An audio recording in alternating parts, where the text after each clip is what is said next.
Welcome to the class of Database Management System. Today we will see the characteristics of a database. Before that, we will see the traditional file processing system.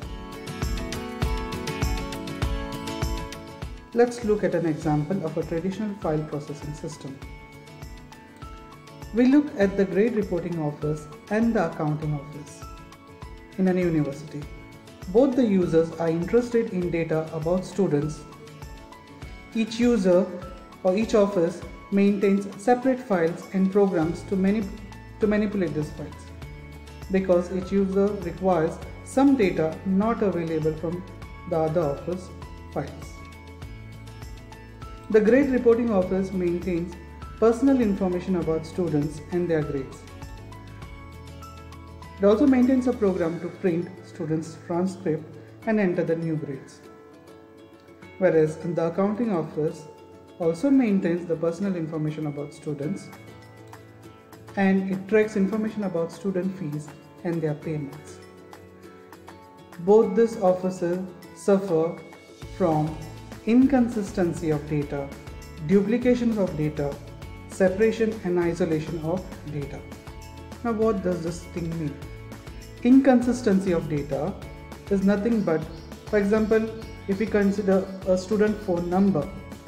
When a student phone number is updated in the grade reporting office, it is very obvious that it won't be reflected in the accounting office, because both of them use a separate file. When it comes to duplication of data, students' personal information is maintained in the grade reporting office. The same information is again duplicated in the accounting office. So a lot of memory space is wasted. It also suffers from something called a separation and isolation of data. So what does it mean? This problem will arise when data is to be retrieved from both the offices as a combined report. Since information is stored separately by two different separate offices, getting a combined report from both these offices would be a very tedious task. So these are few problems that the traditional database suffers from. Now we will look at the characteristics of the database. The first characteristic states that the self-describing nature of a database system, followed by insulation between programs and data abstraction. The next characteristic is support of multiple views of the data, and finally sharing of data and multi-user transaction processing. We look at the first characteristics, that is self-describing nature of the database system. A database contains complete definition or description of the database structure and the constraints on that database. This definition is stored in the DBMS catalog, which contains information such as structure of each file, the type and the storage format of each data item, and various constraints on the data. This information stored in the catalog is called as metadata, and it describes the structure of the primary database. We look at an example. We have a table over here by the name customers, and these are the attributes of the customers table, that is customer name, number, the last name, the first name, the phone number, the address, city, state, and so on. Now, what information will be stored in the DBMS catalog? I've just given a partial view of the catalog. This is what the catalog will look like. We have the table customers and we have all the attributes. We have the data type of all the attributes, the constraints which are associated on each of the attributes, like which is a primary key, which is a foreign key, and the other constraints on each of the data item. Now this data is called as metadata. So a new user accessing the database structure can go through the database catalog and find out and try to understand what is the structure of the table and what are the constraints based on this table. We move on to the next characteristics, that is insulation between programs and data, followed by data abstraction. Okay. In the traditional file processing system, The structure of data files is embedded in the application programs itself. So any changes to the structure of a file may require changing all the programs that access that file. But by contrast, DBMS access programs do not require such changes in most of the cases.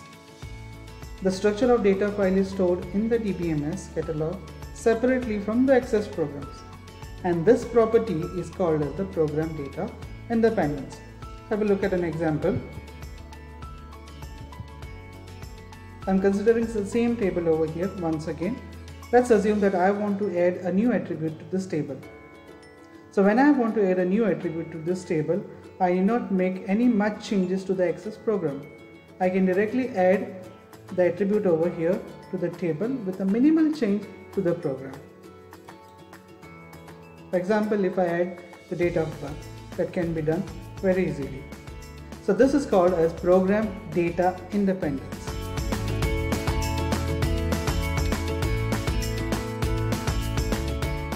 In some types of database systems such as object-oriented and object-relational systems, users can define operation on the data as the part of database definitions.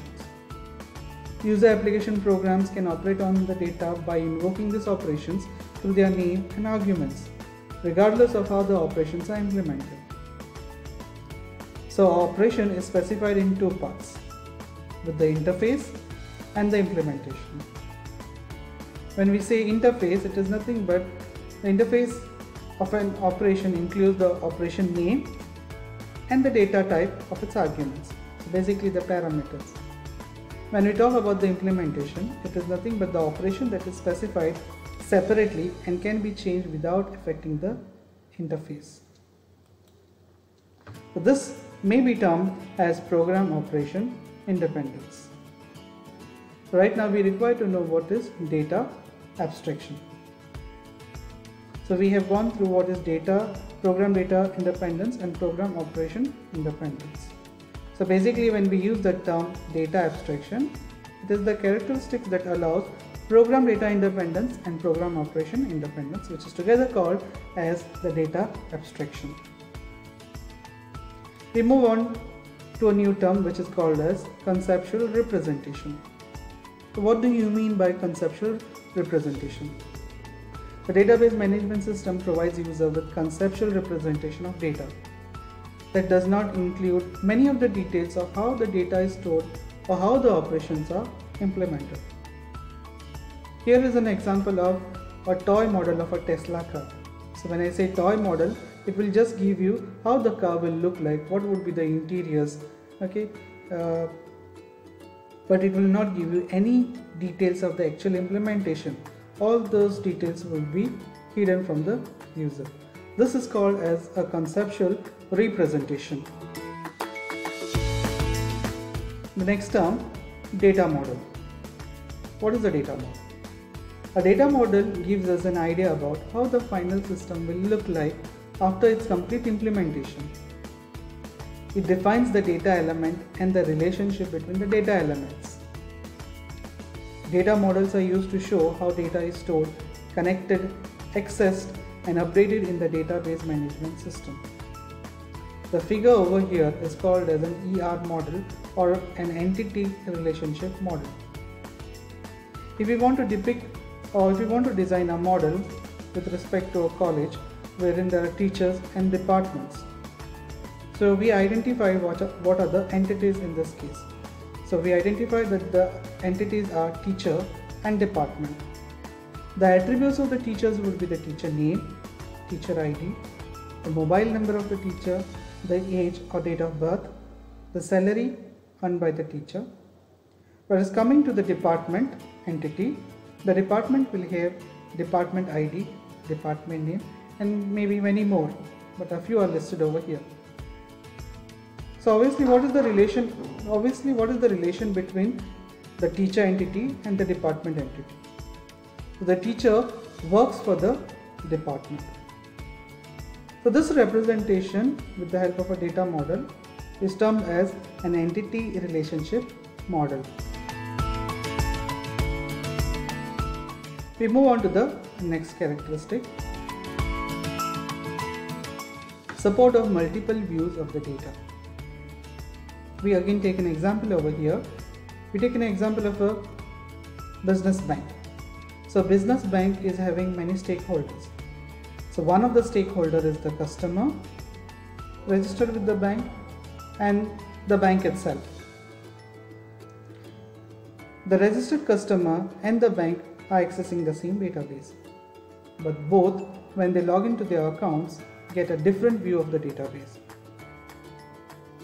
The registered user will be able to check the amount debited from his or her account, the beneficiaries edit in his personal account.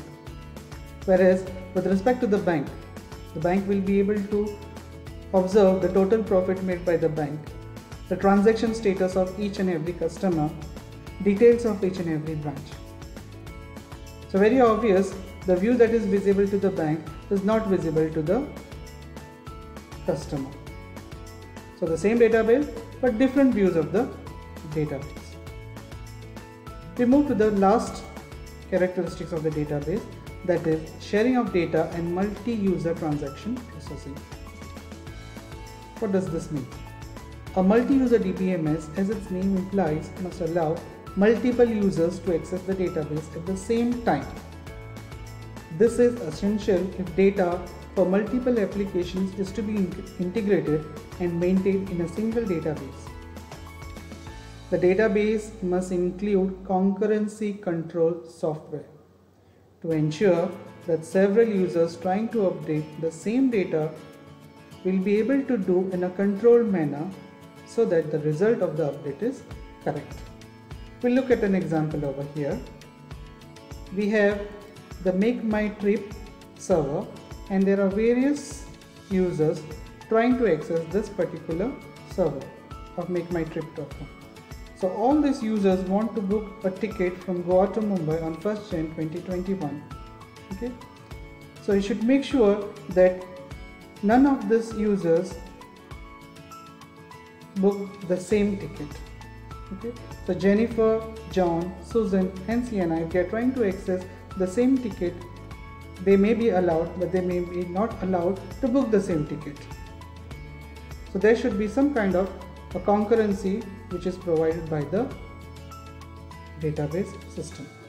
So Jennifer should be provided a separate seat, so one that seat is booked should not be allotted to John, and so on. So with this we complete the characteristics of the database. Thank you.